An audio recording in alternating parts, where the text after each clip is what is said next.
Hey, welcome everybody. Welcome back. I hope your lunch break was good. I'm here now with Dmitry. Dmitry is a cloud developer advocate with Microsoft, and Dmitry is here to tell us about how machine learning and AI can help us support the fight against COVID-19, which honestly, I can't wait to see how this works. So Dmitry. Thank you, Bill. It's my really great pleasure to be here. It's my second Build stuff, and all virtual, unfortunately. But I hope that you will nevertheless find this entertaining. And my role at Microsoft as a cloud developer advocate, what I do, I tell people about Microsoft technologies, in particular AI and machine learning. I work with universities, with students, and I also receive product feedback. So if something goes wrong with machine learning products at Microsoft, you know where to go. Just let me know, and I'll try to bring this issue with our product teams. And the thing I will be talking about today is actually a project that I put together as an end-to-end demonstration scenario. And the problem, the project is the following. You know that since the beginning of the COVID pandemic, there were a lot of scientific publications on this subject, and they are coming really fast. Around 30,000 scientific papers appear every month. And it's very difficult for people who who are researchers in this area to keep up with them and to know really what goes on. So what we want to do, we want to use NLP techniques to do something about that, to help find some insights in the corpus of scientific papers. Luckily, there is a really good data set called Cord19. In the beginning of the COVID pandemic, there was a competition open on Kaggle with this data set, and this data set is constantly updated. So it contains right now about 800,000 papers, and about half of them are with full text, half of them are with abstracts and metadata. So what we want to do, we want to apply some NLP techniques. And what NLP can do, NLP is actually the fastest growing area of artificial intelligence in the last couple of years. And that is all because we have a lot of text lying around. We can just take the whole corpus of everything that humanity has produced up to now and train neural networks on that. And that's why we can get really powerful models. Normally, what NLP tasks can do, it can be as simple as classification, like if we want to find, for example, different specific phrases that mean something inside the paper. It can be natural entity recognition, named entity recognition, which is good for extracting terminology like medicines and diagnoses. We can try to extract keywords. We can try to do text summarization, which is producing the shorter version of the text from a longer paper. And then there is also question answering and open domain question answering, where we can train the model on the huge amount of text to be able to answer our questions in the natural language. This, by the way, I have also tried. I have a blog post on how to train open domain question answering model on COVID papers. And to be honest, it doesn't work really well because, well, it provides some kind of answer, but you can never know where it comes from, how trustable it is. You need to specifically dig further to verify like how good the answer is and how credible it is. So that's why it's not really useful, but it's more useful to be able to draw some kind of insights and summarizations. And the way all those NLP techniques work is by using pre-trained language models. So language model is a neural network that has been trained on the huge amount of text, not necessarily immediately like medical text, on any text, and it catches like the way the language is structured. And the neural language models nowadays include BERT, which is like a couple of years old, and then more powerful models like GPT-3 and Microsoft Turing NLG for text generation. And if you want to learn more about this area of NLP, we have, by the way, a really good course at Microsoft Learn, which is the Introduction to Natural Language Processing on PyTorch, and there are a lot of good things there. So roughly how BERT, because we will base our experiments on BERT, the way it works is the language model is trained to predict missing words in text.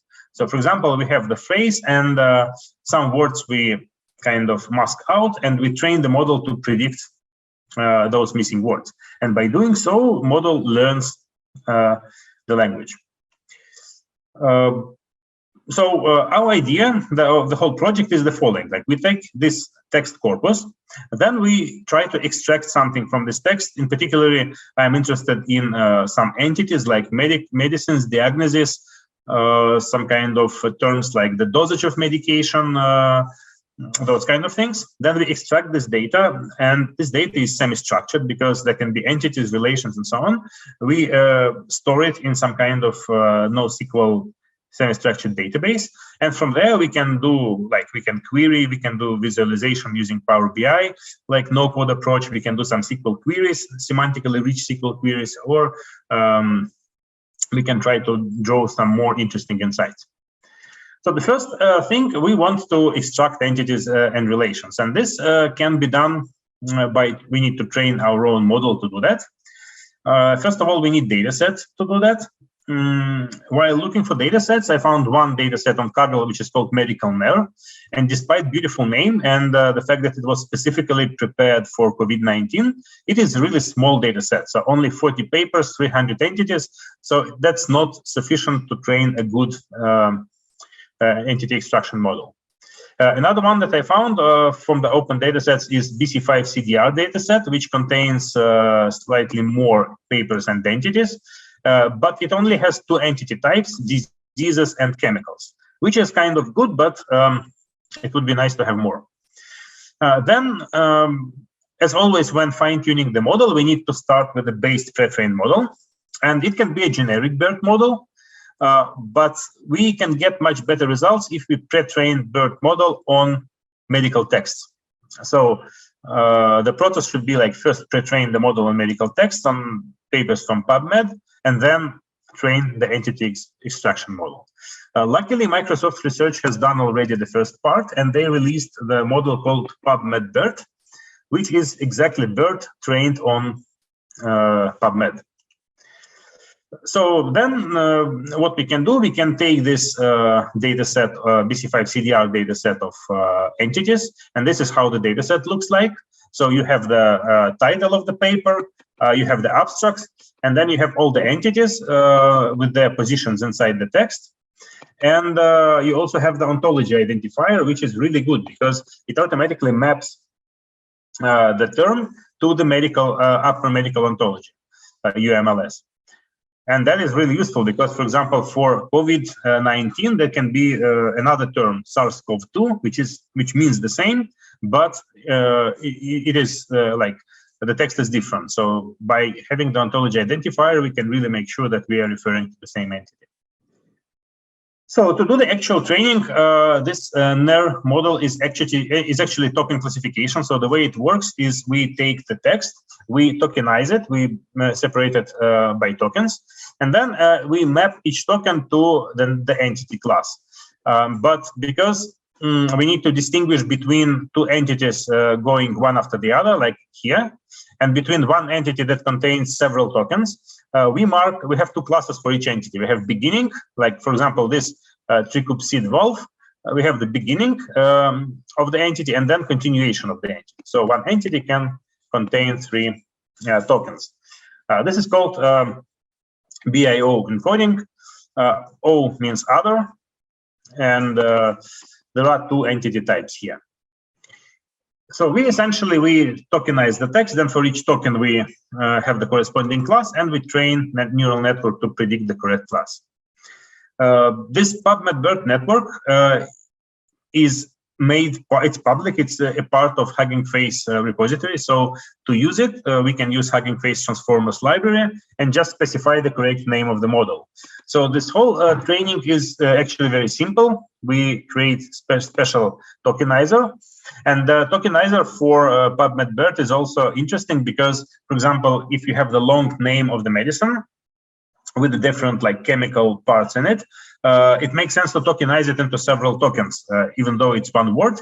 But we can get better semantic understanding on what this chemical is if we break it down into smaller parts. So this tokenizer takes this into account. So we create tokenizer, we create the model, and then we say, okay, we want to run the trainer and train it. And of course, we also need to prepare the data set. What I used to train it is Azure Machine Learning. So in my talk, I will also tell you a little bit about Azure Machine Learning. Azure Machine Learning is a really cool platform service in Microsoft Cloud, which is one-stop shop for everything related to deep learning and machine learning. And it's actually so broad. It consists of several different components that there is no one recommended way to use it. And that makes it a little bit unclear, because when people try to start using Azure Machine Learning, they are a little bit confused. You have notebooks, you have clusters, you can schedule experiments, and then you have data sets, you have deployments. And this is a little bit confusing. So I will not go deep into complete description of Azure Machine Learning. I'll just show you some of the ways to use it. And the simplest way to use it is to do just Jupyter Notebook.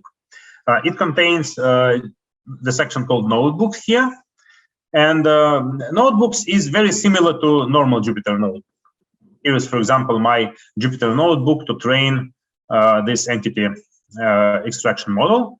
You see I'm installing Transformer library here, and then I'm preparing the data set and do everything. But the good thing about using notebooks and Azure ML is that notebooks are decoupled from compute. So normally when a data scientist does his job, he spends about 80% of the time playing with the data. And that does not require high performance GPU compute, right? So you can do it on any virtual machine. And then once you are ready, you can start using the powerful GPU machine to train the model.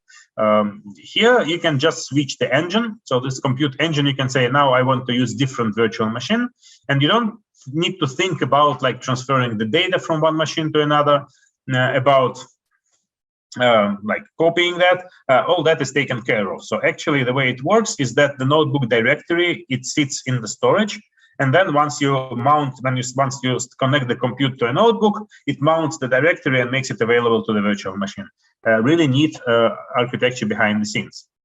And what's even better, we can define data sets here in Azure Machine Learning. We can have data sets and data stores. So for example, we can say, okay, here is the data set. I want to create a new data set. I can take it from web files. So I just specify the URL for the data set. And that's it. So this BC5 CDR, for example, here it is. And immediately I can get right here the code to access the data set. So you copy this, you paste it into the notebook, and you have access to the data. And that's especially useful if you are working together with different people on the same project. You just create data set once and for all, and then you just use it between different data scientists. So that is the first attempt that I made. I created the notebook, I run it, I trained the model, and that is good. But then what you want to do, you want to play with training several times. You want to, for example, adjust some hyperparameters. You want to be able to change something, to change the data set, and repeat the training many times.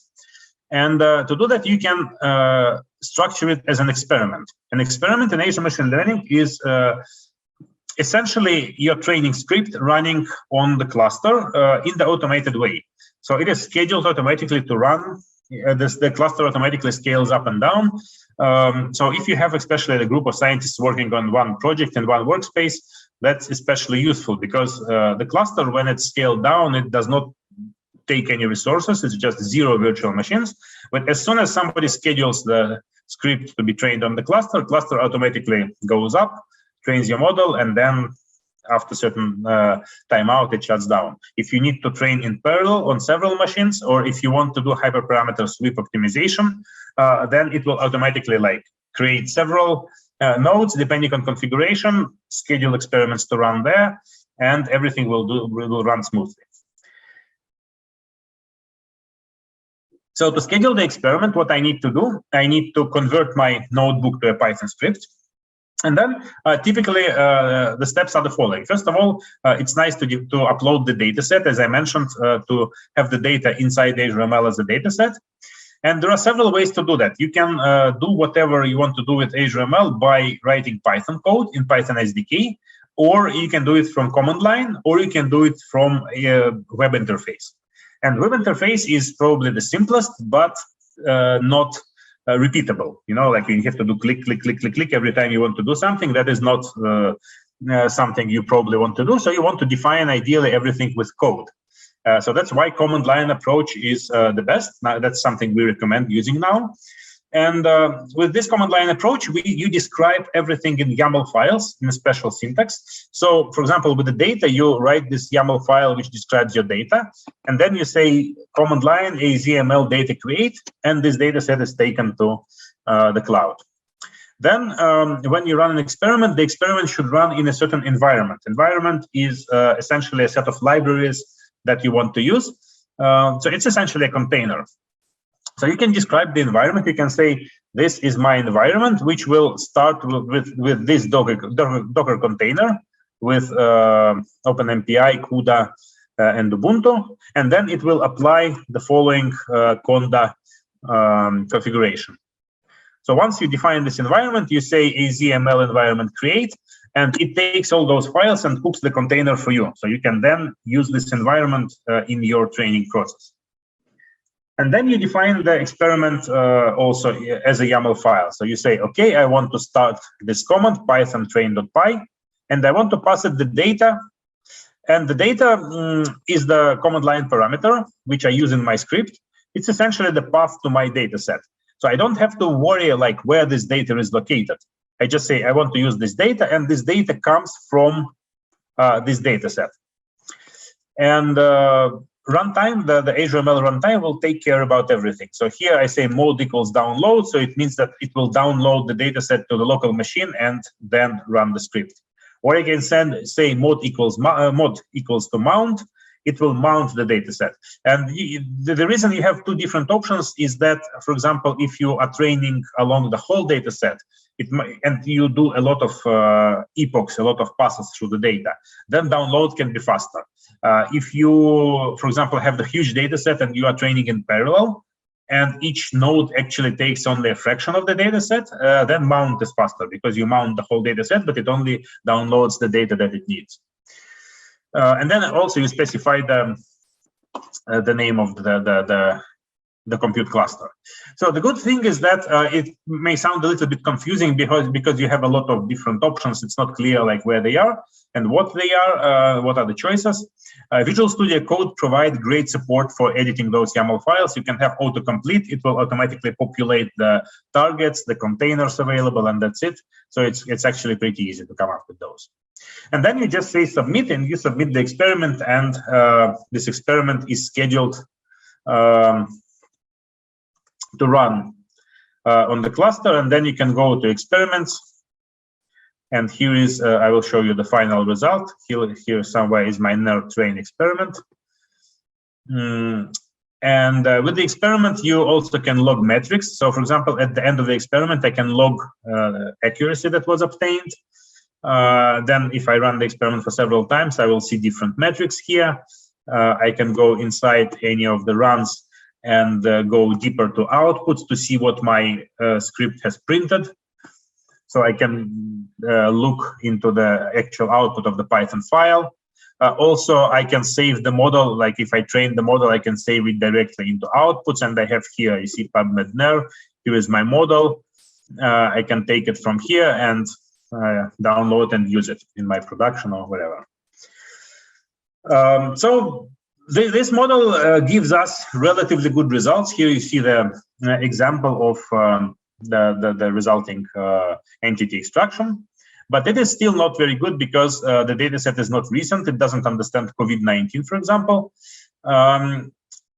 So we need ideally the better data set. But luckily, Microsoft has done this process for us exactly by the time we trained this model and we're thinking what to do.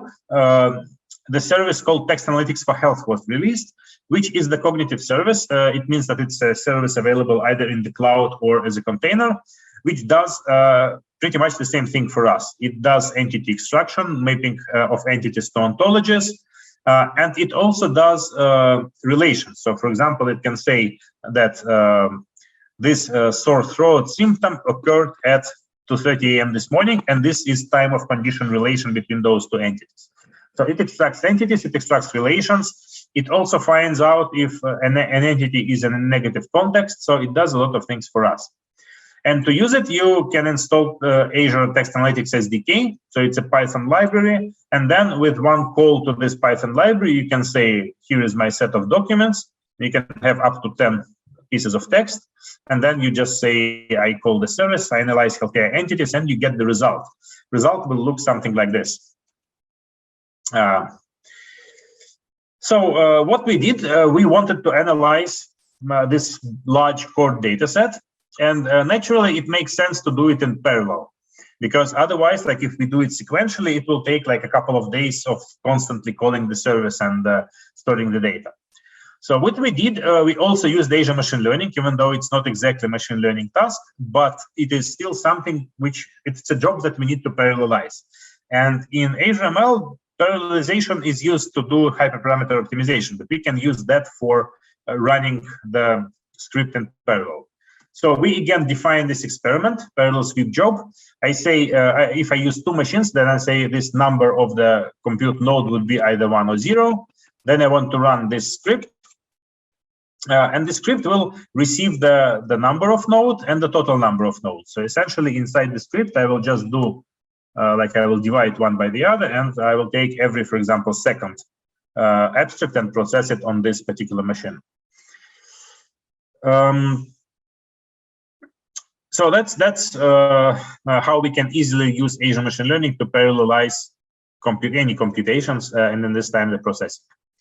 So at the end, we get the JSON semi-structured document like this, which contains, for each paper, it contains entities.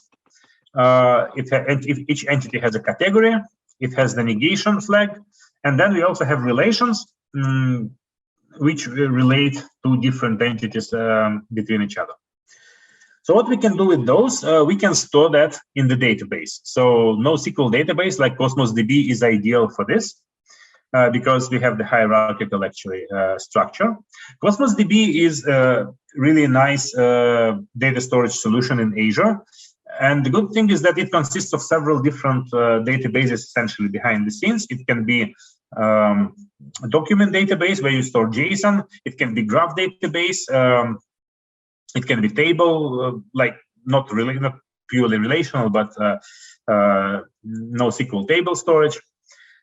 And it also can scale between different regions, between different machines. So really, really powerful, flexible solution. In our case, what we really need is to store the JSON collection of JSON documents. So what we did, our script directly put the data into Cosmos DB.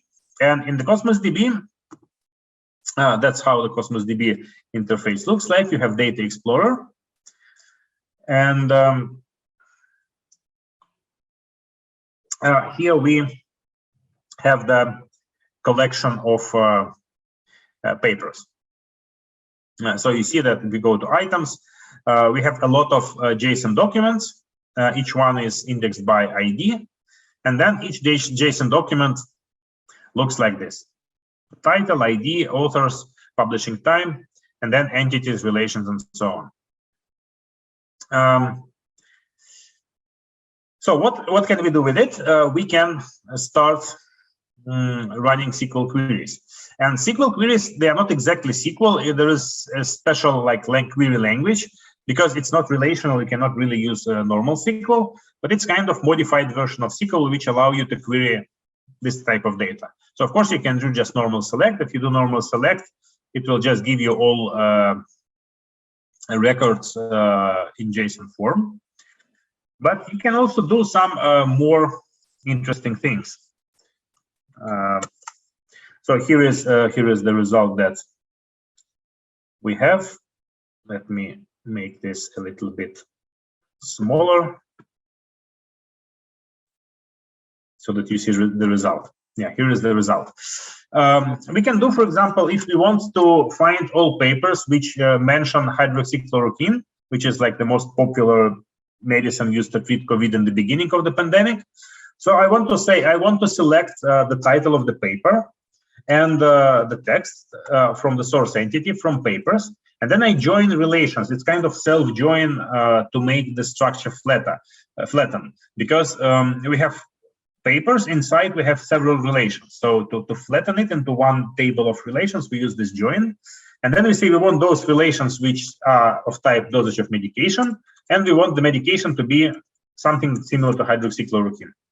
So if I execute this query, essentially I get the list of papers which mention hydroxychloroquine, and you can immediately see the dosages, like this paper 400 milligrams, this paper mentioned maintenance dose, this one 200 milligrams, this one 400 milligrams per day, 200, 420, whatever it is, and then 30 milligram. So for a researcher who deals with the specific types of treatment with specific medicines, that is definitely a really, really nice query to have, because he immediately gets the list of papers which mention this medication and which mention the specific dosage.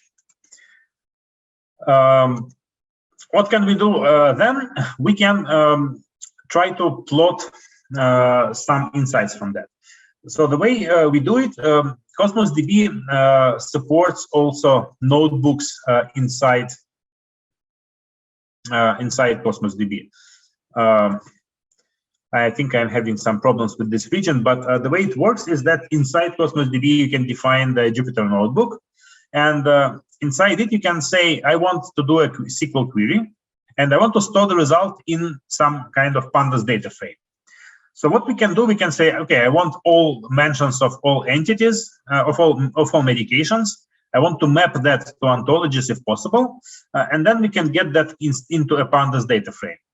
So this gives us the flat table, the list of medications with the publication date, ontology ID, and so on, which we can then group, for example, by ontology ID and get the frequency of usages of different medications. So this can be one thing we can do. Another thing we can do is, for example, we can group that by month, and here we have the medications grouped by month and the histogram of the accounts. So, for example, hydroxychloroquine, you can see that in the beginning of pandemic, it was like the most popular, and then the number of mentions dropped. And that is absolute number of mentions, taking into account the fact that the number of papers actually increased with time. It means that the drop is even more significant. The same goes for chloroquine, but for other medications, like, for example, remdesivir and tocilizumab, we see the steady growth. This allows us to kind of, at a glance, see the changes in treatment of the disease over time, just by purely analyzing text. Something else we can do, we can try to plot the co-occurrence relations. So, for example, if terms occur in one abstract, we kind of build this co-occurrence matrix, which entities occur together in one abstract. And we can map, for example, here you can see different treatment strategies like prevention, drugs, supplemental oxygen, masks, and so on, and different diseases. And you can see, for example, COVID-19 is very similar to other infections, like a lot is written about prevention of the disease. And, for example, supplemental oxygen is more used with COVID than with other infections, and those kind of insights you can get from this diagram. The same goes for relations between diagnosis and different medications. Like you can see the frequency of mentioning different medication strategies with COVID-19 and with other diseases. Finally, you can also try to do the same with term co-occurrence, and you can see, for example, which medicines occur together, and you can see the typical combinations of hydroxychloroquine and azithromycin. Here is one, and then chloroquine and lopinavir, another combination which is often used.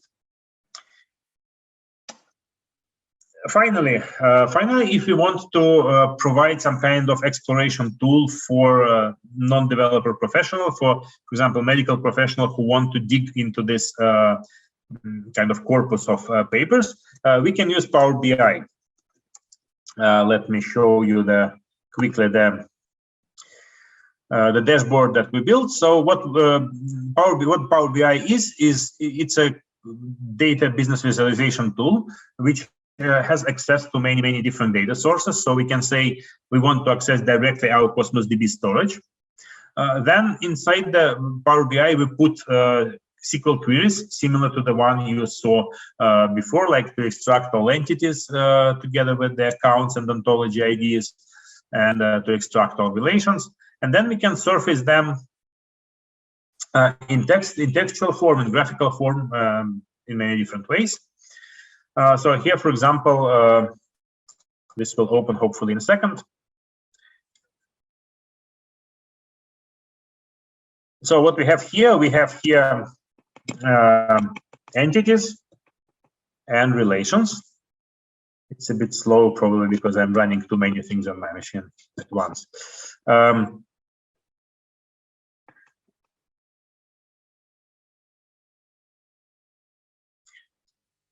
So you see, yeah, it shows us different entity types here on the left. For example, we have medication name. If you click on the medication name here, we get entities of this type on the right, sorted by number of occurrences. And you can see hydroxychloroquine or HCQ. Those are different terms, but they refer to the same ontology ID. And those are most frequently mentioned. And then essentially you can see other medicines. The same goes for diagnosis. You can see which diagnosis is mostly discussed in this corpus. COVID-19 is definitely the most frequently discussed, then SARS-CoV-2, then disease, and then infection, pandemic, and so on. The same can be done for relations. If we go to relations, here we have, for example, the same example with dosage of medication. If we go to dosage of medication, you can see here we have the medication, dosage, and number of counts. And this quickly shows us like what is discussed in this corpus. We can also add to this the filter, the time-based filter. You can see like each month how this changes. So I believe this approach of using AI and NLP tools to extract some meaningful insights from scientific papers is really good for because it allows us pretty fast to get some insights from large corpus of text. The problem is that if we want to apply to a different domain, we would have to spend significant efforts in preparing the data set for entity extraction, in training the model, and then the approach can be applied. In our case, we were lucky because Microsoft did a lot of work for us. So it released Text Analytics for Health, but Text Analytics for Health is only good for medical domains. There is also general text analytics service, which is good for extracting some kind of generic entities. But if you have some specialized problem domain, like, I don't know, the physics, nuclear physics, for example, then you would have to spend some time labeling the data and training the extraction model. What is also nice about this project, and I hope you also appreciated that, is that we use different pieces of the cloud together, like different cloud technologies, and they seem to work together really nicely because like you can call a service from Azure ML and then you can store in Cosmos DB and then you can display in Power BI. So you can put different existing components together without spending any time on actually maintaining the physical infrastructure. So we only used platform services here and constructed this whole project from the simpler building blocks. So I think that's pretty much what I wanted to share with you today. If you have any more specific questions, feel free to reach me. I have the same, this material was also described in a blog on Towards Data Science and in one scientific preprint. So if you want to somehow use that, yeah, you can easily find it on the internet or like, let me know and I will share with you the links. There is something to cite if you want to use it like in your work. So Dmitry, I have a question as we wait to see if anybody else has any questions. You know, you mentioned it kind of at the end there about the text analytics service. You know, that was really key to a lot of those insights, was being able to get that health analytics, excuse me, from Microsoft, that pre-trained analytics service. How did you know that was coming out? Like one of the things I struggle with when I do like some of this machine learning stuff is just figuring out like, oh, there's a text analytics or the health analytics thing that I had no idea about. Like was there an announcement? How do you get clued into that type of stuff that Microsoft's doing that work for you? Well, the reason I work at Microsoft definitely helps with that. So But it is still, I know, I definitely acknowledge this problem, because even within the big organization, it's difficult sometimes to know like what different parts of organization do. But here, I think what is really interesting is that this PubMed BERT model was trained and announced by Microsoft Research a few months before text analytics service. So Microsoft took the products from Microsoft Research, this pre-trained network, and productized it in less than half a year. So in less than half a year, it was provided by as a service which you can use. And using the service is really very convenient. You don't have to worry about scalability, because if you hosted this model yourself, then it's a separate problem. Like it's rather deep learning model, so you probably need a GPU backend and those kinds of things. So that makes sense. Yeah, because it's obviously training those models is so intensive and requires quite a bit of computing resources. But hey, you got lucky that somebody had done it for you, which is great. Dmitry, I don't see any questions right now for you, but I really appreciate the talk. And, let me just comment a little bit on the training, because it's not as difficult as you might think it is, because the majority of the language model is pre-trained. So like if you take the BERT language model, it already knows the language itself. And if you train it just on a specific task, then it's essentially transfer learning. So in our case, we used the model pre-trained on medical text, which makes it better. But for entity extraction, the model trained for a couple of hours on a single GPU. So it's not something huge. Oh, this model that I talked about, it's like not fantastically accurate, but still good enough. Yeah, I say a few hours is a lot less than I would anticipate. So yeah, that's not bad at all. Yeah.